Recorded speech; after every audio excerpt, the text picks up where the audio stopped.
Luolo hateteng atual revisão da Constituição Parlamento precisa criar lei ida, não mostra que ela atua na fato normas constitucional nebe mak define ona. Presidente do Partido Fretilin, Francisco Guterres Lolo, afirma a atual revisão da Constituição, o Parlamento precisa criar lei ida, não mostra que lá ter na fatin normas constitucional, nebe mak define ona e a Constituição RTL. Líder do Partido Fretilino, ex-presidente do Parlamento Nacional, Atole Hirak Ne, bem hira jornalista Sira, confirma quando o deputado Sira do Parlamento Nacional, usa a atual revisão da Constituição, também Timor-Leste, o Conantinan Ronulo Resenona, bebe sida a revisão da Constituição. Ia tina lima, depois de tina lima mandato ida, nian, portanto batina nen, tem que hal. Ne revisão ida, ne o processo normal nian. Revisão ida selo, bolo extraordinário. Ne bela halu tina rua ni laram bela. Batira que ne outro, halte previsão e a constituição ni laram. Mas nunca acontece da lei da até agora. Portanto, a constituição itania ni durona quase tina rua. A urona de encata com manifestação ian.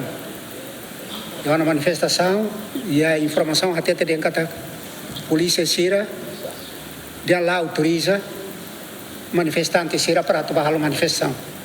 Manifestação nem é minha direito, é minha liberdade para atuar a tua minha aspiração para órgãos de soberania Sira.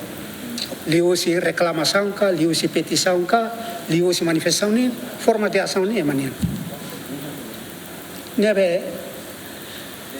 Quando atuar a manifestação, cidadão certo tem que usar autorização para a PNT, autoriza lá e cá lá autoriza para atuar a manifestação. Lá, lei, manifestação, lá até atenção. Vai for até para ser programa, atuar a demonstração, e se o programa não atuar o ensaio, programa, nem manifestação nem pacífico, e se não exigência nem mas tem que los. Exigência nem para saída. Exigência nem tem que los.